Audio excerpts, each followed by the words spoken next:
真相太伤人，到底该不该说？友情的魔王关卡，他偶尔会卡一些油什么的。你一直都知道，你都知道，我知道，其实我现在是每天看到的，越来越多，越来越多。为什么不打个电话？补习班的人跟我讲说，他好像是因为你跟他女朋友分手，得知他喜欢我的状态，我不敢跟他讲。明明知道这件事情，可是我要假装不知道这件事情，我好纠结哦。亲情的残酷试炼，先发现姐姐竟然出轨她的同事，他绝对不会讲。我挺姐姐。任何事情纸包不住火，家家有本难念的经啊，就这早晚一定会被发现。是你报的，那问题其实是你的。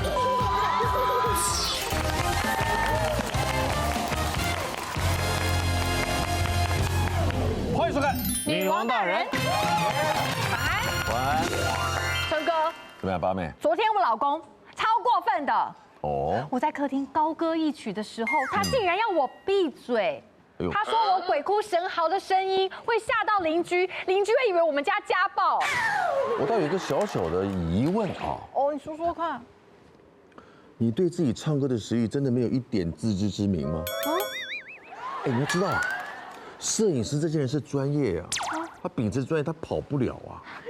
既然你老公都勇敢说出来，我觉得该是你面对真相的另外一个时候了。还有我不知道的真相。其实服装师毛毛在背后偷偷抱怨你好几次。毛毛，他帮你借的衣服已经崩开好几件了。我真心觉得你应该稍微克制一点。你不然一个不小心，你都快胖成圆形了。你才胖的没有羞耻心，胖的人神共愤，胖的看不到下面了。我劝你有些话点到为止就好了。我们的感情还经不起你这般诚实的考验，我跟你讲。今晚邀请到4位来宾以及我们的女王团成员们，他们心中又是藏着什么样的欲言又止、不敢点破的真相呢？欢迎他们！介绍我们的来宾：赵正平、徐凯熙，欢迎两位。欢迎！再来欢迎林嘉怡嘉怡姐、杨子怡。欢迎两位。大家好。为了给我们的长期支持我们的观众朋友呢，一个不同面向的讨论观点，女王团于是乎就成立了。介绍第一位人气营养师张佩珍，欢迎佩珍。第二位人气斜杠的中医师 Karen， 欢迎 Karen。第三位就更特别了，格斗宝贝 Super Baby， 欢迎他。我刚才特别私底下问他说：“你说这身这么漂亮的肌肉，有没有未来会去参加什么女子健体呀？有没有？他们会有个健美比赛或什么？”他说那是不同领域的，对，他练的是大肌肉。哇，看起来很角色甜美。你什么时候迷上泰拳的3年前，就3年就练成这样子了？对，哇，好厉害啊！因为我每天练，每天练，他一定很哇！那今天上节目真的耽误你时间了。不会，他训练的时间了，收工上去练。晚上练，他才会跳着走。另外一位这个人气的斜杠中医师是哦 Karen。中医师路透社指出，你听说目前是暂时休息的状态。对，因为我斜杠跟朋友合伙开公司，做解酒液跟胶原蛋白。我们好需要有准备给你们，等一下结束给你们。哇塞，这怎么好意思啊？对啊，真的给的量够不够呢？今天我们要聊的是一些该说不该说的事情。我的有点厉害哦。厉害！消失的工程在哪？在台湾。在台湾。来。对，因为我一开始是歌手嘛，然后歌手结束后去英国念书，然后回来就找不到工作，因为26、7岁的 junior 谁要用？你知道，已经26、7岁，是很年轻哎，算有一点老了，对不对？稍微真的还好吧？大学毕业就会开始找，反正就是找很久啦。然后结果呢，我就去参加一个 L 的 party，就是时装杂志办的 party。然后那时候很流行，就是算塔罗牌然后我就去排队，我想说都找不到工作嘛，问一下那个未知好了，到底我的未来方向在哪里？太宇宙的力量，真的很惶恐啊。然后我就去排队，在跟那个塔罗师聊天的时候，就一个男士走我旁边，就问我说：“你要问什么？”我说：“问一下工作吧，这样子。”然后叫我抽牌嘛，他就说：“你不用问了，我告诉你，你的贵人就在你的面前，我就是你未来的老板。”然后我就想说，这个人是谁啊？这是哪一招啊？对神棍，搭讪的耶，是不是？第一个反应我想说要把我的，对不对？第一个，还有第一个反应就是这样嘛。要把我的。可是呢，他说我没有跟你开玩笑，然后就拿出一张名片，就说你礼拜一来这里报道。好，然后我想说那我就去呗。我就胆子很大，因为没有工作，你一个人去啊？真的很大胆，我一个人去。这家公司是做什么的呢？这家公司呢它是去校园招商的，招什么？招美食街。做自动消毒碗盘系统，然后帮你们做防火工程，然后帮你们招商，每一摊味道都不一样，然后附近最棒的美食不用出校园就有这样。讲得很好哎。对啊，厉不厉害？我都想做嘞。我自己都觉得哇，这个工作好棒啊，可以解放大学生的口腹之欲，我都对不对？大学了，然后呢？不是这个想法很好，我是听了就饿了。听了就饿，对不对？太棒了，画面不适合。你看那个老板都是会演示英雄，他就是来找我去做这个招商的。他说他也没说他为什么找你啊？你会是很棒的门面。他说我看起来就是讲话人家会听的，会。对，然后他就说，而且我又离学校没有很远嘛，看起来还是那个时候看起来还是年轻人，稚嫩。对，他就说跟学生也比较好沟通。OK， 好啦，招到一半，因为我什么都不懂嘛，就开始楼下厂商开始举白布条，举白布条开始抗议。我想说，我都还没有搞清楚这公司是怎么回事了，就有人在举白布条。抗议什么？抗议就是一开始公司还糊弄我，跟我说，哎呀，他们就是现场的那种在地的小餐厅，对，他们不晓得说30天以后、45天以后才能拿到钱，然后就在那边说。就是可能刚开始没有跟他们讲得很好，先把他们框进来啦，先叫他们来开店。可是他们一直拿不到流水的时候，就觉得很紧张，没有钱。公司是这样跟我讲的，然后就叫我去安抚他们。那些都是从南部上来特别来抗议的，好食人呢。对，然后就开始对我就开始语气很不好，就说。讲一讲，因为我以为是钱的事情嘛，对，我跟他们讲哈，啊你唔捌啦，你叫你公司来跟我讲啦，就开始就是啪啦啪啦这样子，做住了，丢。后来隔了1、2天，然后我就去跟我的主管讲，我说到底他们在抗议什么东西呀？然后结果主管才很灰败的一个脸色告诉我说。因为呢，当初我们不是有答应说要帮他们做自动消毒碗筷的系统、洗碗机，然后防火工程吗？老板说那个费用太高了，直接把那个洒水头粘在天花板上。假的，然后被厂商发现了，我整个哐当傻眼，你知道吗？我知道的时候，我整个是哇，怎么可以这样子？那你现在知道真相了，怎么办？然后后来呢，我就跟我的主管直接，我就递了辞呈，我就离开了。因为我其实那时候不敢报警因为我会担心他们会把事情推到我头上。对因为你是那个门面。对，那我要怎么说我不知道？我要怎么证明实证说我不知道这件事情？你们是一伙的。对，然后我就想说，那这样子我赶快走，在新的学校，我谈成的学校还没有跟公司签约，对口人是我嘛。那你知道你找不到我的时候，你要不要再想一下？好黑哦，水好深哦。就是那个时候我才知道原来是这样。对。好，头发茂密的赵哥来，你先来。明知真相却不敢说破，请问赵正明在你心目中有不敢说破的事吗？对耶。你怎么会上这个不是有骂很多人吗？当然有啊，笑话嘛的。来看一下啊，他是先讲一下这个他们打错了，应该是女字边的他，要不然是多元文化，现在是多元社会，我怕被攻击啊。原来你不敢说是因为这个原因。这应该是要打女字旁，应该是人字旁。你有女朋友这事情不能说是吧？对，我女朋友这个事情不能说，这真的蛮冤枉啊。这就是讲也是刚进这一行没多久，那时候我们都是助理。那我刚好进了那个公司呢，他们都是拍类戏剧的比较多。那拍这种类戏剧，说实在的，他不需要正式的演员，就是找那些可能5线6线的会演的就可以了。重点是说，我那时候在当助理的时候呢，交到一个小模特哎呦，近水楼台啦。对，算近水楼台。他为什么会看上我？就是当时我有个绰号叫小郭富城。假故事。我有相片啊！你紧张什么？我要看一下，问相片，问相片。有吗？小郭富城，这我啊，你看这旁边宝哥，可以看吗？可以看吗？可以啊。哎，我有不错，这是发型像什么了？发型不能像郭富城像周啊。星驰哎，有发型，陈汉典吧，看点跟周星驰。点蛮像，有像。那时候陈汉典没有这个人，没有这个人。还没有这个人，他搞不好都还没出生呢。我跟你讲，你这张照片呢，可以刺激多少的收视率，你知道吧？你们刚刚也看到了吗？对，可以当不像吧？对，就发型很像，佩珍你怎么吐了？可以不要攻击人来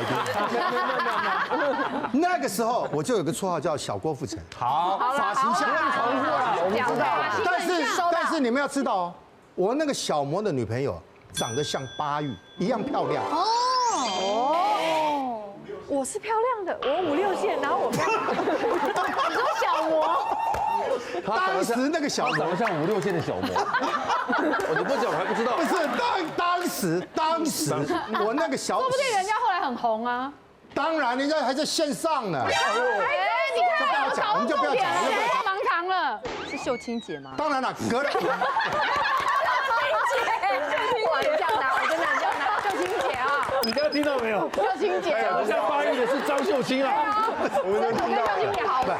对，你就从小郭富城变成你这样的，我们可以理解。对，我可能现在看起来不怎么，但我那时候年轻时候还不错。对，不得了，是，对不对？不得了。然后在那个时候，我们就爱得很辛苦，因为是同公司的，所以比较偷偷摸摸，不是那么的光明磊落。那最重要的是，我那时候薪水1个月才2万块，做助理1个月才2万，因为有的时候工作上很忙嘛，他有时候不见得是接公司的，他接外面的，所以偶尔会见面的时候，他要求吃个饭啊，吃个大餐什么的。你要想想看，20、30年吃个大餐啊，2000块就要了我的命了。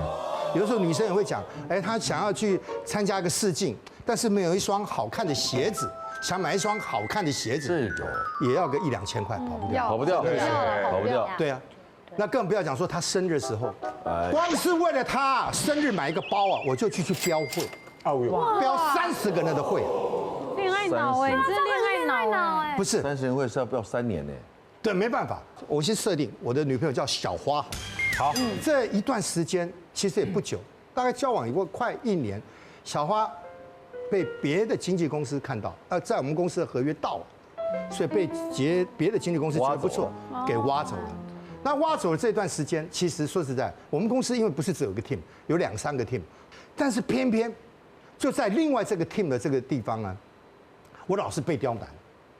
不管是找的场景啦，租的道具啦，或者是服装啊，常常就会被这个制作人盯得满头包，几乎就是干脆不要干好了，所以就很辛苦。每次做这个 team， 接到这个 team 的工作，就压力很大。我就问了其中一个气编，我感觉制作人是不是有在弄我啊？刁难。对，为什么我接你们的 team 的戏都特别难做？他说哦，你现在才发现了，我们制作人是要弄你。我说什么意思？为什么你制作人要弄我？我跟那个制作人没有交恶。他就讲，哎，小花说的呢。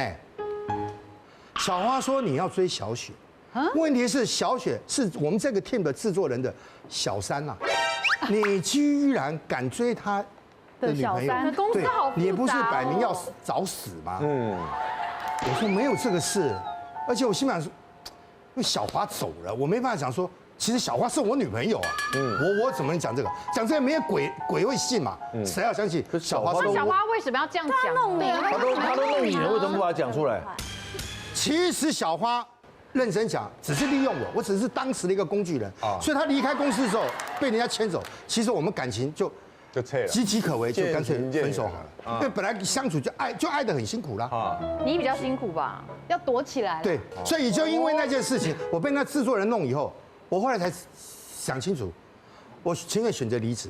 然后，与其这样子被弄，然后百口莫辩，我怎么去跟制作人解释说，哎，其实我没有追小雪。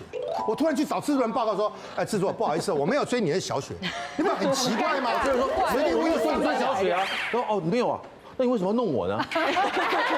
你的个性，你问他，你那么屌，那你去弄啊，你去讲啊，你叫我干嘛那时候去的？我不可能，那时候我们才几岁，我们是小朋友啊。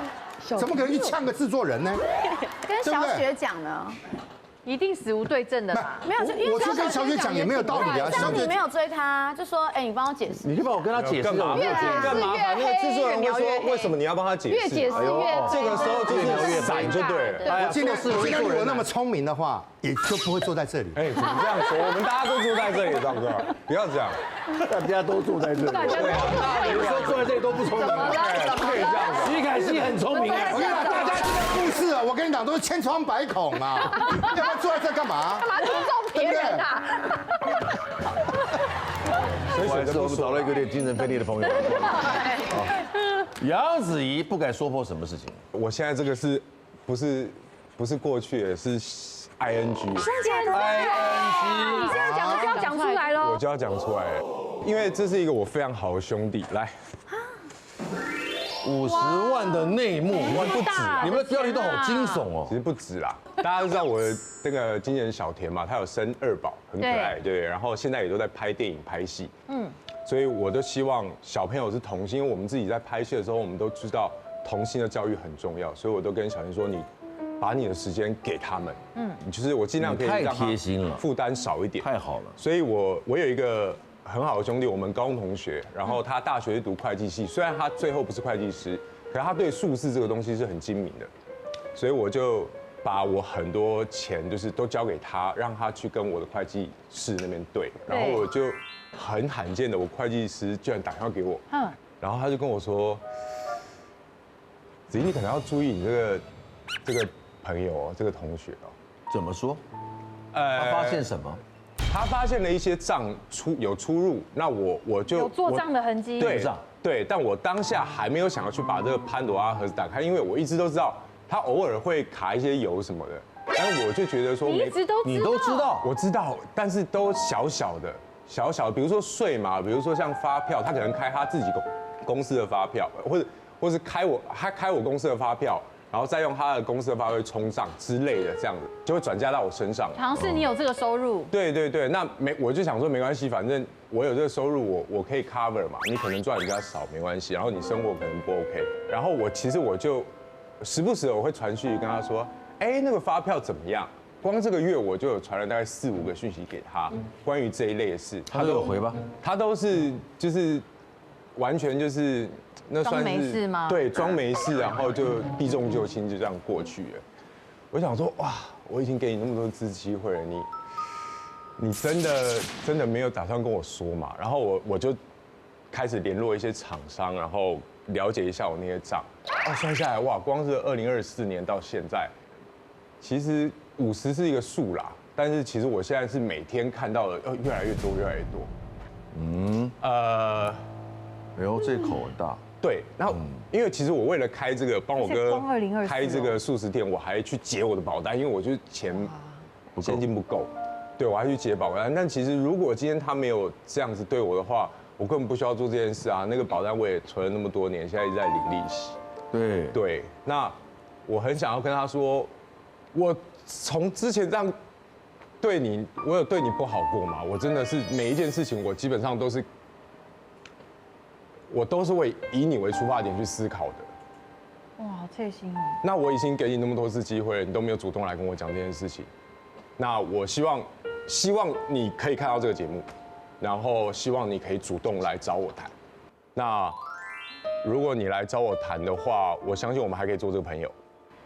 对，但是可能对，当然账我是不可能再交给你。对，然后我希望我们可以把这件事情讲开。对，好不好？谢谢。哇塞，要面对好难哦。你有这样子的一个能量和强度，愿意对着镜头讲，为什么不打个电话？不行，或者是到他家拜访他，因为那就一翻两瞪眼了。那一翻两瞪眼，我希望他主动找我谈。这件事隐瞒不说，徐凯熙吓出一身汗。我朋友就跟我讲说，他喜欢这个男生，跟他女朋友分手了。那后来我也正式进去里面打工，补习班的人跟我讲说，他好像是因为你跟他女朋友分手。后来呢，我得知他喜欢我的状态，我不敢跟他讲。然后在我高中毕业后，看到我真的头皮发麻，你知道吗？这是戏说台湾的剧情，没错，完全就是啊。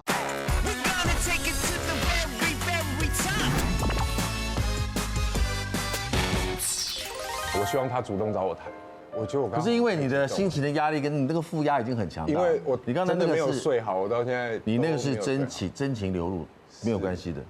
而且因为他是你这么好的朋友，你在乎，而且没有人知道他是谁，对，只有你是没有人知道他是谁。但希望他看到了，对，希望他看到。但是我其实认为你不应该用这个方式，你应该是打给他，对我们见一面。今天先打吧，就是因为我们在乎我们的感情，所以我想见一面。好，先打比较好，先打，面对面好。播出就没事了。对，所有的钱还是小心。我有发现，就是不能太信任一个人。没错。对最后一位就是肖凯西了是。我真的有点类戏剧啦。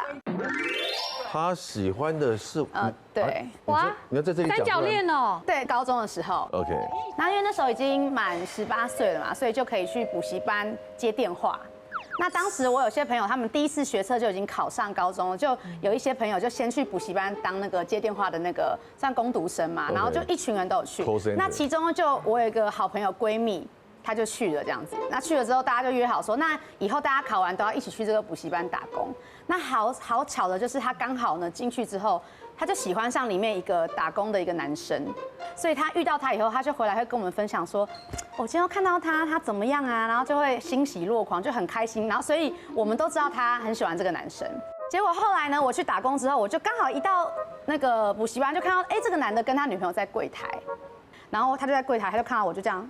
就是有对我笑一下，我想说哦，这好像就是我朋友喜欢这个男生，我也没有想太多。就过了1个礼拜之后呢，我朋友就跟我讲说，他喜欢这个男生跟他女朋友分手了，是哦，就很突然，因为才在一起机会来了，才在一起1、2个礼拜，对，他就很开心说哇他们分手什么的，我就说那你要加油，你要主动追他，半个月就分手了，青春校园片呢。那后来我也正式进去里面打工，就开始接电话。我记得当时我打电话的时候，刚好他跟我坐同一排，跟一个补习班的。有点像是辅导老师，就是他会顾我们这些人这样，他们2个坐在一起。那我在打的时候，我就听到一直有人用气音在跟我打招呼，我就想说到底是谁，然后我就是可能挂电话有空档的时候，我就看到他们2个就一直在对着我笑，然后那个男生就一直在叫我这样。我后来才知道，原来他有一天在便利商店看到我的时候，他好像觉得我长得是他的菜，对，就是有点。算是微微一见钟情这样，所以他后来就有注意我，还有微超巧的，对啊，就是他可能就觉得这个女生不错，然后是什么学校的女生，所以他就记得我。我一开始也不知道，然后后来我才听补习班的人跟我讲说，他好像是因为你跟他女朋友分手，因为他就是其实以前就有注意你这样。后来呢，我得知他喜欢我的状态，我不敢跟他讲。就有点难。你很清楚的知道他喜欢你。我很确定，因为他递纸条了，也用电话。因为后来他有跟我要电话，然后有加我的即时通，那时候是用即时通，就会跟我聊天这样，所以我知道他喜欢我，但是我对他并没有很多回应。结果呢，有一天，因为我们以前用 MSN 聊天，不是即时通，我就发现奇怪，我账号一直登入不了。因为我记忆力其实蛮好的，我就把那时候有在聊天的人账号都加一加，对我记性还不错。后来我登录的时候呢，我就用一个全新账号，我就密了那些我记得账号的人说，我的即时通好像密码不对啊，然后我突然所以我先用这个就跟你们联络这样，因为怕有事要找我。就那男的跟我讲说，没有啊，你账号我昨天有跟你聊天呢，我就吓到，你知道，我就说昨天不可能啊，我昨天账号完全登录不了，我已经没有办法登录3天了。他说没有，我有跟你聊天，我把对话记录传给你。对，他就把对话记录传给我超多的哦。我看到我真的头皮发麻，你知道吗？你被人取代了，我被盗用，然后那个内容就是冒充我的人跟这个男生说，比如我这个同学是 A 女好了，他就跟他说，我告诉你，我这个朋友 A 女，她真的超级喜欢你的，她每天都会去公车站等你。我跟你说，你一定要给她一点回应。最近她生日刚好快到了，她很喜欢熊宝宝，熊的娃娃。她说你记得一定要祝她生日快乐，然后送她这个娃娃，好控制，她会很开心。她用你的虚名去告白。对。后来呢，这个男生就很直接跟这个就是冒用我的人讲说，你不要再一直跟我讲他的事，我想聊你的事，因为我就喜欢你啊。他就跟这个冒用我的人讲了，结果呢，这个冒用我的人就回他说，你不要再烦我啦，我就对你没意思啊。这个是好大的工程呢，怎么盗用的？我后来就是有用我那个新办的账号传到我旧的账号说，我不知道你是谁，但我希望你可以把我的账号还给我，因为里面有很多我重要的人，还有我想要联络的人。那我希望你可以还给我，这样就隔天我账号就可以登录了。哦，对，是哦，对，好高科技哦。对，哎呦，这个是我国中升高高中发生的事情嘛。好厉害哦。对，然后在我高中毕业后呢，我就收到了一封信，很厚一封，我打开里面有1000个对不起手写的。哦，是哦，对，然后信里面内容就说，有一天他突然发现他的电脑好像中毒了，他登录的时候发现，比如说他打每个人的账号就会出现密码可以登录，他的说法是这样，因为我的密码真的非常难，我不觉得有人是这个 A 女传给你的，我的朋友，对，就是当初我怀疑盗用我账号这个闺蜜。他就写一封信给我，然后写说很抱歉，因为我当时真的很喜欢他，然后我知道他其实喜欢的人是你，可是我真的不想接受这件事情，所以我只好用了你的账号去告诉他这件事情。然后他说希望你可以原谅我，因为我真的很在意你，所以我愿意我坦诚这件事，然后我真的对不起，所以他写了1000个对不起给我。我就觉得哇，这件事情我当时真的觉得很傻。我明明知道这件事情，可是我要假装不知道这件事情，跟你继续当朋友。所以我们高中3年我是完全没有拆穿他的。对，就还是有跟他当。这就是戏说台湾的剧情，没错，完全就是啊。我好纠结哦。玫瑰童林演啊，这是没有，这是电影吧？对啊，这是蓝色蜘蛛网，独立制片的电影，蓝色蜘蛛网。来，我们这边女王团3位。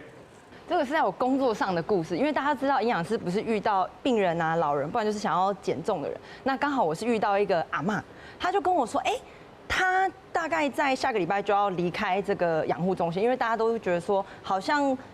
人家不想要长辈住在家里，才会把他带到养护中心嘛。通常，然后呢，我就想说，很替他开心。我遇到他的儿子，就跟他说，恭喜奶奶好像恢复得不错哦，他要回家了。他说，其实没有啦，你知道，其实他回家啊，他都会煮在地美食给我们吃。他说，在地美食有什么不好吗？没有，他就是炒一盘菜，大概有一半都在地上，就是叫在地美食这样。哎呀，这么幽默，对。然后呢，他就说千万不要跟阿嬷讲，因为他以为说他来这边做复健啊，然后就是调养身体就可以回家了。可是我们打算让他在这边住到圆满。住到老死这样子啊？对。那阿嬷有失智吗？还是他会搞轻微认知障碍？就是他可能转移注意力，他可能会忘记，但是他就是每天很期待说，那个我的行李不要帮我打开，就是不用帮我把东西摆好，因为我随时要走，我3天后就要离开了啊。然后那个要买东西不用帮我买，因为我用不完啊。就是我3天后就要的。对。可是我们每天都在陪他演那个等不会来的那一天。哇，大概就是这样。自己孩子这样对他。真相到底说不说，竟让赵正平翻脸了。他对一个女生一见钟情，一见面我傻眼。那个女生我认识，那个女生其实有跟我说她很喜欢另外一个男生。我应该讲的吗？任何事情纸包不住火。那你怎么不跟制作人讲小雪的事？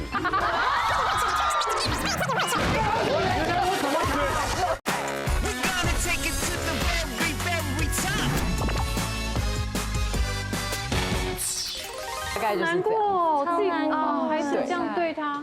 所以我说，安养中心这边、养护中心这边都会有人盯着的。对，24小时的排班护理师这样。没问题。下面一个格斗宝贝。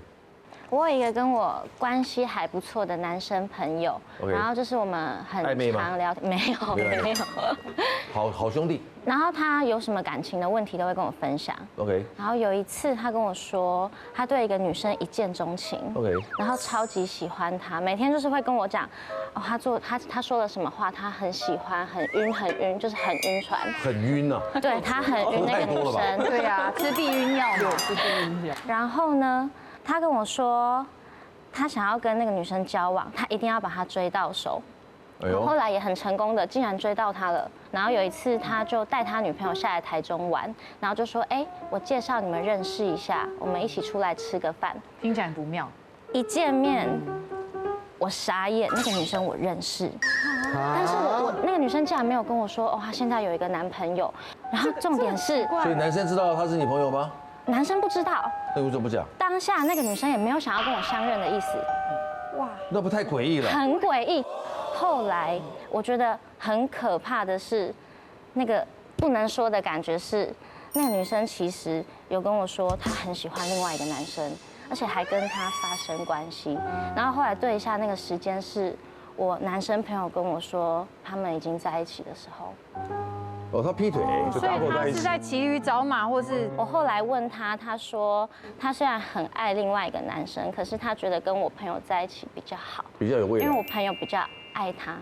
哦，让他感觉跟他在一起好像会比较舒服吧。这个是一直不断对我苦苦追求的。然后他们现在到现在还在一起，到现在还在一起，还在一起，所以好几年了，蛮多年了。我觉得就不要讲，但是我现在变好了，因为我觉得那是那个女生的选择。对，搞不好他现在真的爱上他了。哎，赵正平是我兄弟，可是他的女朋友一直是别人的备胎，一直是我知道啊。有一个男的，你知道我意思吗？我一直不讲哎。 我觉得这过程不重要，重要是刚刚你们讲一句话，我一直想问，刚刚找不到插话的地方，就是说，你刚刚说什么吃避孕药吃多会头晕，是真的吗？避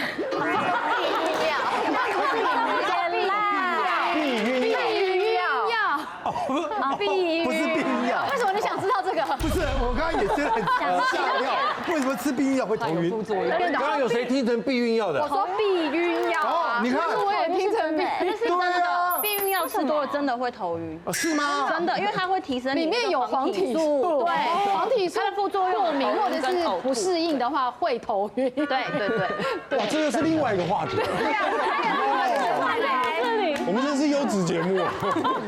卫教。对，但这个事情真的好，你要说是稀松平常也可以，因为现在听说是这个大家关感情的日常，我可以喜欢他，也会喜欢他，我跟他在一起，我会配合，我可以找空档跟你陪你。你要说是试车也行，你要说是劈腿也行，他有各种的同时发生。问题是他们现在还在。我这个女的知道他一直苦苦追求，所以我们俩就在一起，因为我觉得他对我很好。可是我没有断掉这个。可你是女孩子，一样是女孩子，知道她的状态，然后不讲。就如果那个男的要知道，他应该是透过他自己知道这些事。对。还是我应该讲的吗？觉得他该讲的举拳，不该讲的举叉。现在来，请举牌。现在不应该讲，一开始要讲就要一开始讲。对啊，都不讲哦。对，不讲太晚了。但他们搞不好，他们俩现在感情搞不好是好的。那当下呢？我是不是当下应该讲？那当下就可以跟那女生说，哎，我这朋友真的很喜欢你，哎，你要好好想一下。后来回去，如果你真的跟男生，对啊，就可以。可是我怕他受伤。他刚刚开始没有，你跟女生讲，不要跟男生讲，因为你也认识女生嘛。你就跟他说，哎，我这个男生朋友我跟他很熟，他真的很喜欢你。你要告诉他说，这他跟我聊了很多你的事，所以我今天看到你我很惊讶，但我希望你可以好好对他。对，漂亮。可是我会下来，我会多一句话说，我不知道，我拉他旁边是，或者是再约的时候，我不知道你为什么要装作不认识我，但是我关心你的这个部分，我希望你们有很好的结果。我觉得这个做法是好的。真的。就是今年过年的时候，我朋友就说要不要去他们家吃年夜饭，因为一个是家里剩菜也很多。你的父母亲呢？我还健在，因为吃完要去打麻将嘛，一餐可以一起去吃嘛，就去人家家拜年这样。拜年。然后就他爸爸的朋友也在，我们就整桌大概10个人，就很多菜啊上，我们就吃，然后就来了一盘油饭，看起来蛮好吃。我正要挖的时候，我朋友的脸就很奇怪，他就这样，然后我说干嘛？制止你。对，然后我就想说好，那就先不要理解没关系，那就不要吃。然后后来我们就好不容易把那个饭局吃完了之后，我就把他拉到旁边，我就问他怎么样啊？他就说：“我跟你说，那个是我昨天收餐桌倒掉的厨余。”然后我就说什么意思？怎么可能会有厨余还出现？对啊，油饭。他说他们家有一个习惯，就会把所有的厨余留在一个桶子里，然后冰到冰箱里面，等那个桶子满了才会一起丢掉。哦。对，然后那个是他前一天晚上收拾的油饭，因为很完整，油饭不是会圆圆的吗？对，大概剩一半，所以就有一个扇形嘛。他就把那个扇形再拿出来，他把它拿出来加热给大家吃。对，然后但是整桌的人没有人知道是厨余。我说那有什么在那个席上你不讲？他说那都是他爸的朋友，他怎么敢讲？他说我就起码先救你，你不要吃。丑陋真相说不说？火线交锋大对决。认识10年以上的闺蜜，刚结婚，某次聚会晚上，她老公竟然趁着大家喝醉，碰我胸口衣服的扣子。我该跟闺蜜说吗？准备。等一下，你这个等一下。这一对夫妻我都会尽量远离。新婚啊，还没有小孩啊，可以赶快分一分。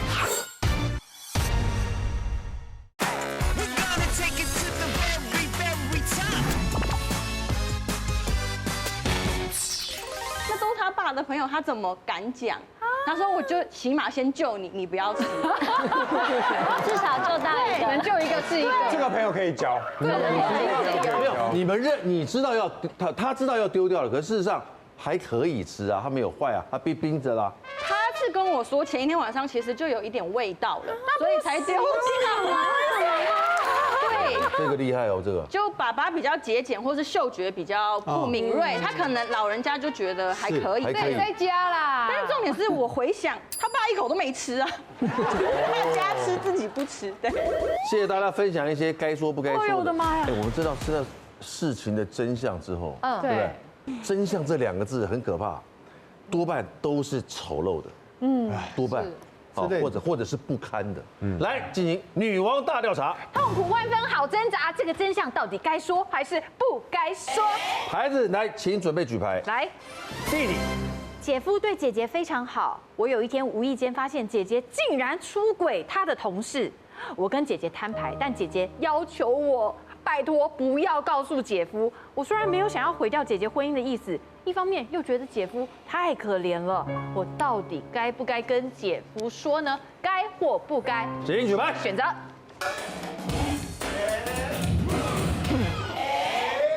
举圈内有3个哦。对，我们是比较有道德感的人嘛，道德感比较高。这跟道德感有关系吗？当然，一定要说。你不说的话，我跟你讲，任何事情纸包不住火。你等到事后被发现那一天，我跟你讲，事情闹得更大。她是你姐姐耶，那你怎么不跟制作人讲小雪的事？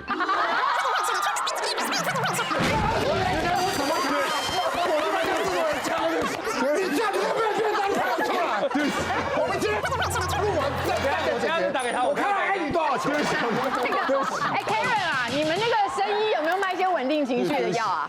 这个有点有没有黄体素？我帮他试一下，他晕一下，晕一下。怎么突然飙的那么快啊？你要不要吃点黄体素啊？对吧？我的雷比较不一样啊。你那个0到100差太多了。对。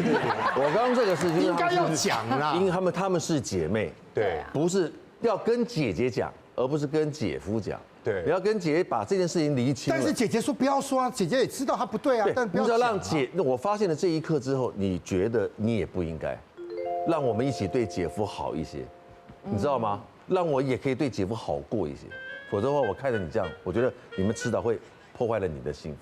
跟姐姐搞，跟姐夫说干嘛？何必破坏那个假象呢？我觉得要讲，因为我觉得他迟早会知道啊，而且你讲了，他们可以重新来过的机会啊，直接把它点破，不可能，可能我绝对不可能点破。姐姐如果会出轨的话，表示他们的婚姻中间一定有出了些什么问题。姐夫如果够爱姐姐，他一定会发现有一点点的异常。所以我可能不会直接点破说姐姐出轨，但我会先关心一下你们最近还好吗？然后再用你这样子问，谁会不知道？对啊，太尴尬了。这种说，姐夫，你们最近还好？这个我会不知道意有所指吗？而且姐夫搞不好觉得你想干嘛？哦，也可能会被误会。对啊，你要不要看看姐姐她在你上班的时候她都去哪里？太明显了。你鼓励她姐夫去抓姐姐，请问这怎么会？紧张啊！千万不要讲，就是你讲之前只有姐姐跟你觉得姐夫很可怜，可是讲了之后，姐夫也会觉得自己超级无敌可怜，就是他可能会受到很大的觉得可怜的人更多了。对，然后可能就是他就会受不了这个刺激，可能就是跟姐姐讲说，哎，不要这样子，姐夫也对你很好。对，而且搞不好悲剧收场，不见得会理性收场。哦，我觉得悲剧的收场的可能性很大。对，那选择不讲的，那这个不用说了，那个格斗宝贝他连刚才那个事情，他装作不认识他都不讲了。这么大的事他怎么会讲？他绝对不会讲。我挺姐姐，对不对？一定不会讲。姐姐，来听一下，再听一下一个男生的说法。来，两位修行人，我觉得这是他们之间的感情，我们不应该插手。我同意子怡讲的，但是刚赵哥讲说事情一定会爆，但他不一定会爆啊。如果你不爆，如果这件事情到最后没有爆，是你爆的，那问题其实是你耶。对，因为也许这件事情，也许这件早晚事情一定会被就过了。发现一些什么端倪出来，不可能你永远都遮盖得很好。因为姐姐已经说拜托不要讲，她其实自己心里是有负罪感，是有觉得愧对老公的。如果她因此可以自己调整，因为夫妻里面家家有本难念的经啊，到底他们是什么问题，其实也很难。也许姐夫也有一些状况，只是大家都不知道，反而相安无事哦。你跳出来，所以姐姐错，我只要拉姐姐，把姐姐这边搞定，让整件事情能够说好跑出来，回家就好。对，不要出去回不来了。对，那个领导入花丛的概念，那就毁了。哦，好啦，来第二题。好，认识10年以上的闺蜜，刚结婚。某次聚会晚上，她老公竟然趁着大家喝醉，碰我胸口衣服的扣子，似乎企图对我不轨。我突然惊醒，质问他，但他狡辩说是我衣服脏了，他在帮我整理。虽然我幸运逃过一劫，但我没有直接证据。这件事我该跟闺蜜说吗？他们新婚哦。我该跟闺蜜说吗？准备，请举牌。啊，好难哦。等一下，等一下。哎，不对，我会讲。等一下，我也是。哎，就3个差，不该说的有3个，有了他也一半的。如果我觉得这个男的，真的是喝醉就开始有色心、色胆、色手，那我会讲射手座。因为未来他会喝醉的几率多的嘞，你知道吗？不能每次喝醉都这样。你不能每次喝醉都来找借口，这一定会出事。那你们现在新婚，干脆你们早一点解决。这样也对哦。但是如果这个男的真的是让我觉得他没有，他就真的是就是醉到踢笑了。哦，他不是借酒壮胆。对，我觉得借酒他有没有那个心很重要。我的感觉是这样，不然我会基本上我不太介入别人的感情，因为我现在没有直接证据去拆穿他，所以我这个一半呢，我会设一个局，让他再企图对我不轨一次，但是我会找人把我录影下来，我会让他变成现行犯。现场灵魂拷问，让赵正平大暴走。如果是你的好哥们，他新婚的妻子勾引你，在喝醉的时候弄你，赵哥，你为什么要做这样的事情？什么意思？什么意思？我是说你为什么不起来宾吗？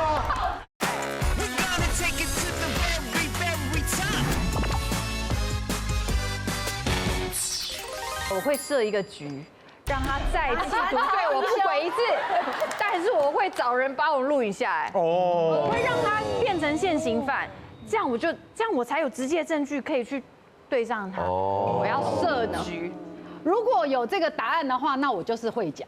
哇，发育真的，因为你有第二次嘛，发育他也是恐怖情人呢，城府很深呢。不是我有直接证据啊。如果你这样子跟你最好的闺蜜怕派怎么办？然后，而且重点是有没有证据？公亲变事主。对，如果是他的方法，我就改圈。有证据我就讲。好，赞成设局吧，对不对？对。因为我刚刚听的是因为10年闺蜜而已啊，那可能我这一对夫妻我都会尽量远离。那可能有一天我闺蜜说，为什么你最近都不理我？我可能才会提到这件事情。那你就是一半啊，你就没有。可是就是我就是选择不讲了，我会连这一对，因为一旦他们结了婚，那就是他们家庭的事了。对，我们干嘛去搅这个局？对。这次宝贝，格斗宝贝，你反而讲了。我更害怕我闺蜜误会我，所以我想要把这件事讲出来。谁看？只有你知道，谁误会你？这个男生如果品性这么差，喝酒还敢对自己老婆的闺蜜、好朋友下手的话，证明他不是个好东西。他可是你还有一部分是一点不确定，他到底是不是说的真的，他真的是在帮你整理。我相信我闺蜜要相信我，如果她不相信我，我也不要这个闺蜜了。所以，可是我不想要被误会。义气，我觉得女生应该蛮能分辨这个人对你的举动是不是有意图的。对，不小心想要帮你跟想要摸你，你一定是感觉到。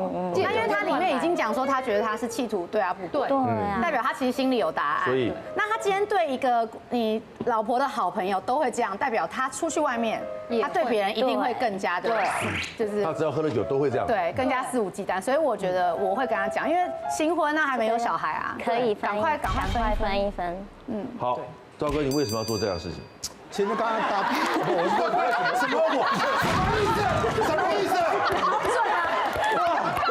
我是说你可以不要攻击来宾吗？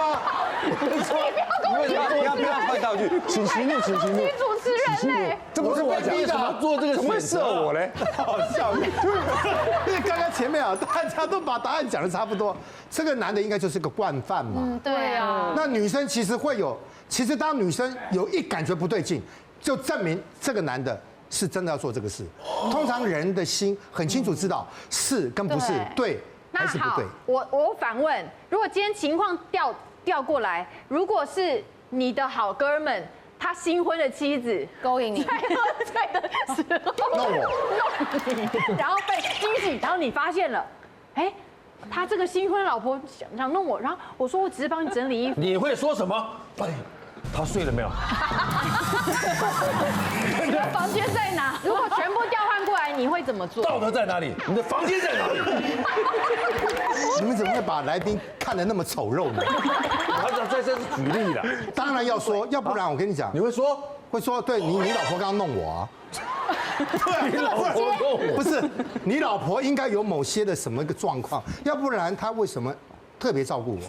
我跟你讲，男女其实真的大不同。有的时候女生帮男生，可能真的就是帮忙，但是男生去帮女生，那叫越矩，不可以的。没有，直接嘴巴讲就好。哎，你胸口滴到东西处理一下，你干嘛去摸人家？然后借口一堆，我喝醉了，其实为什么？那都骗的啦，惯犯。赞同。漂亮。那我这样听起来，我赞成设局。我觉得设局好像蛮高招的。人证物证都有，对嘛？对不对？人赃俱获，而且设局表是第2次了。对对啊。好，非常谢谢大家的分享。我们今天用这个真相到底该说不该说，让大家重新检视真相这件事情。哦。可是我觉得今天有很多都是留在一个开放式的答案。因为你要不要说出真相，其实就是跟关系有关系。跟关系有关系。我跟你的关系就找关系。对，我跟你的关系到哪里，我才能说到哪里啊？有道理，对不对？有道理。我们要诚实，还是要圆融？会挣扎，利益跟关系，我们要反复的权衡，这也很挣扎。当我们隐瞒了一些某些真相的时候呢，事实上呢，我们也不一定掌握到真相的全貌。懂得何时开口，何时沉默，拿捏好分寸，才能在复杂的人际关系当中展现出该有的智慧来，好不好？谢谢大家今天的分享，太棒了！感谢。女王大人，下次再见 ，See you， 谢谢大家，谢谢。谢谢佩珍，谢谢佩珍，谢谢嘉怡。